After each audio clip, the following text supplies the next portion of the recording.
Olá pessoal, tudo bem? Sejam muito bem-vindos a mais um vídeo do meu canal, que a gente está falando sobre a série de Júnior a Sênior. Nesse vídeo aqui, a gente vai começar a trabalhar em cima, né, de se tornar um desenvolvedor, né? E a gente vai procurar aqui no DeepSeek, mas também posso usar qualquer inteligência artificial, como que a gente vai montar um currículo. A gente vai procurar principalmente estratégias para a gente montar esse currículo e também a gente vai verificar outros portfólios para a gente saber aquilo que eles colocam, aquilo que o padrão, que é um padrão de mercado, correto? Então vamos lá, a gente vai aqui para o navegador e a gente vai continuar essa pesquisa, ok? Então, pessoal, o que a gente vai procurar aqui? A gente quer saber... Me dê estratégias para montar o meu currículo de desenvolvedor sênior. Antes de dar as dicas, eu gostaria que você fizesse uma entrevista comigo, na qual você questionaria as minhas habilidades, né? As minhas habilidades, hard skills, como fala? Skills. E também, ao final da entrevista, você vai me dar dicas, conselhos, pontos a explorar e gerar um currículo baseado nessas minhas experiências com as melhorias implementadas que você acha importantes. Então, vou passar isso aqui para o inglês.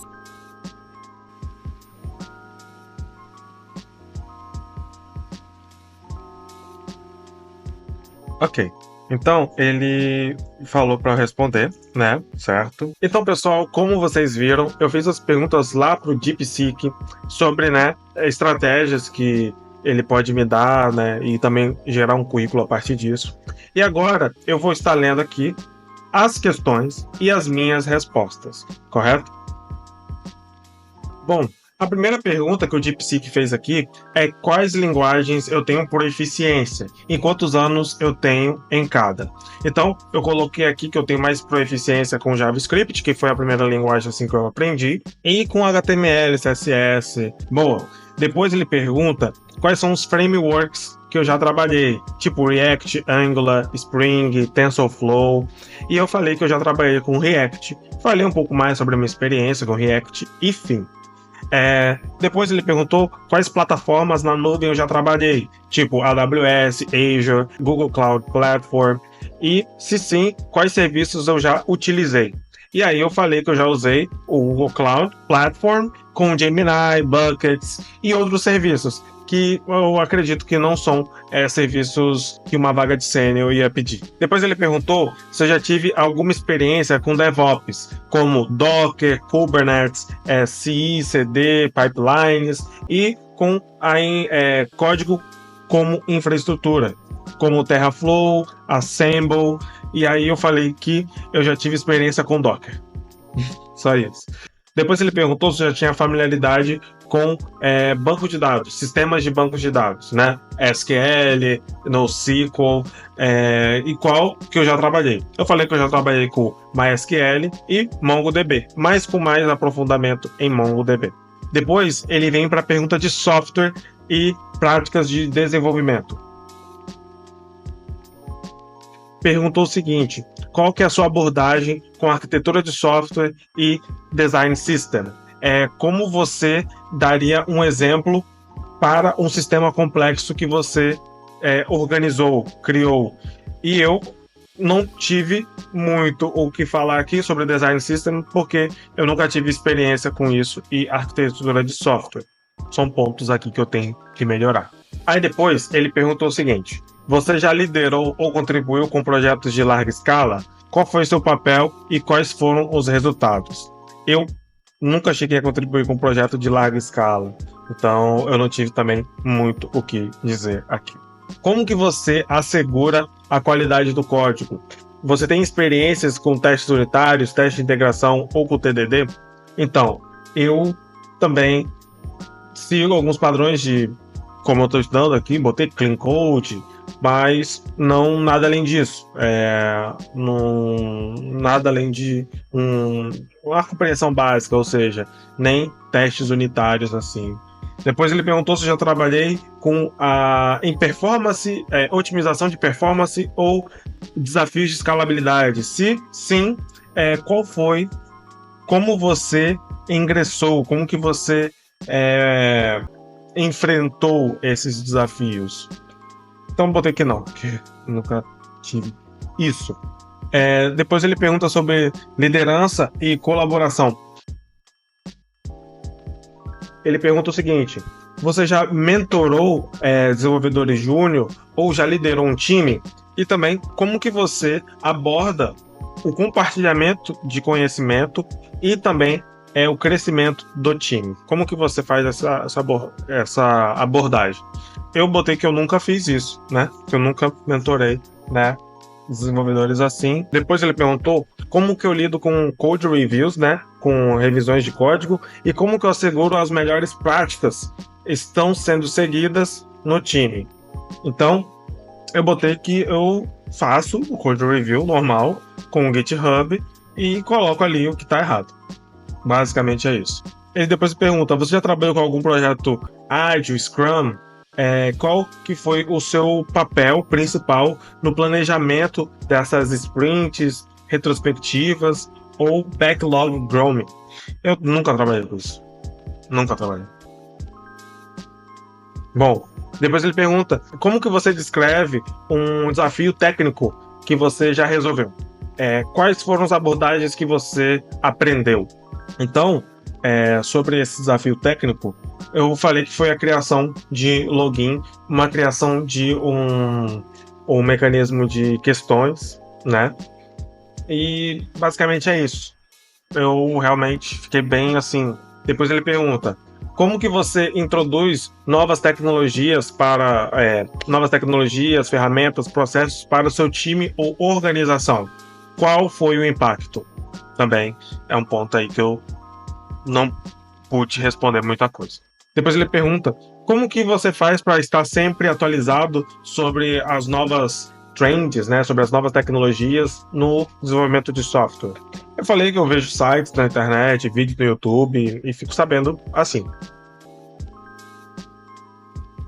Depois ele pergunta se eu já trabalhei com algumas indústrias específicas, na área de fintech, na área de saúde, na área de e-commerce, e se sim, quais os domínios de conhecimento você ganhou. Então, eu coloquei que eu já trabalhei na área de e-learning e também em alguns sites de criptomoedas e também alguma fintech também que eu cheguei a trabalhar. E-commerce também já cheguei a trabalhar.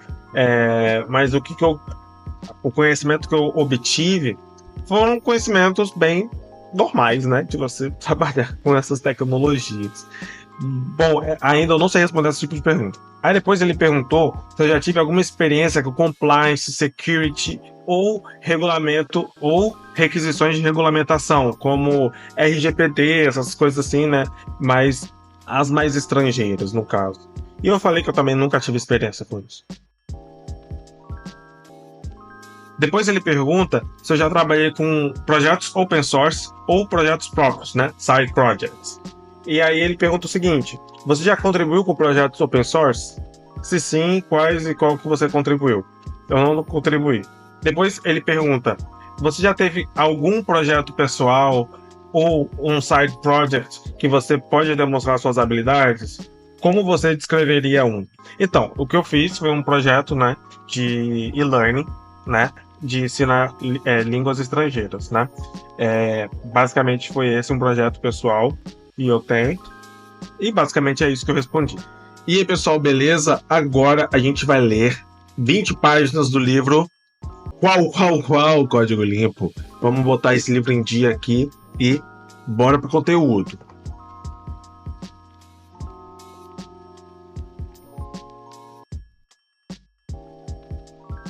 Olá pessoal, tudo bem? Agora eu vou falar aqui sobre o livro, né?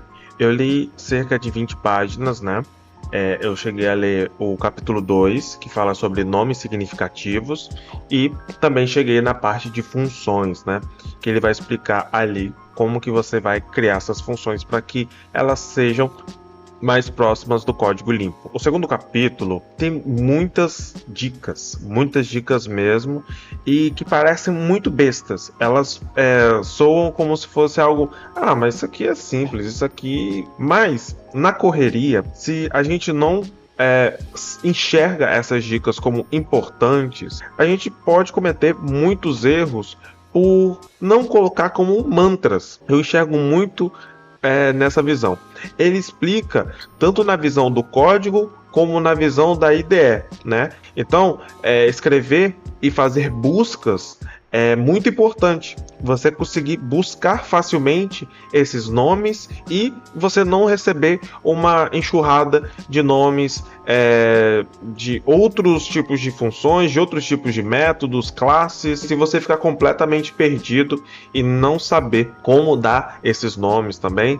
Ele explica sobre você não criar nomes que sejam confusos, nomes que para um e para outro é a mesma coisa, só que tem nomes diferentes, ou até mesmo nomes iguais que podem fazer funções diferentes. É uma série de dicas: evitar informações erradas, evitar você colocar palavras que pareçam números e são letras. Ele fala também que os nomes têm que revelar o propósito deles, as funções não podem deixar somente uma letra como uma variável. Você realmente tem que explicitar aquilo que aquela variável está fazendo. Método, classe, isso é uma coisa muito importante. Então é isso. Depois a gente vai para a parte de funções. Na parte de funções, ele fala que é muito bom você escrever funções pequenas, funções essas que tem que falar exatamente o que ela faz e como se fosse a nível de uma receita, né? Se a função é muito grande, você vai separando em partes pequenas e vai contando as histórias dela. Uma coisa que eu achei muito interessante é essa parte aqui sobre um nível de abstração por função, porque às vezes a gente pode ter abstrações de baixo nível, de médio e de alto nível. E então, se você não souber separar essas abstrações das funções, você pode criar um código que é confuso, né? Mas então, pessoal, é isso que eu tenho para falar sobre a minha leitura. É óbvio que tem muitas informações aqui que eu tenho que reler também, tenho que entender novamente o que ele quis dizer, mas no geral é isso que ele vai passar. A parte que eu coloco aqui do DeepSeek eu vou dar continuidade no próximo vídeo e a gente vai falar mais sobre carreira também. Então, muito obrigado, se inscreve no canal se você curtiu o vídeo e espero que vocês tenham gostado. Até mais, tchau, tchau.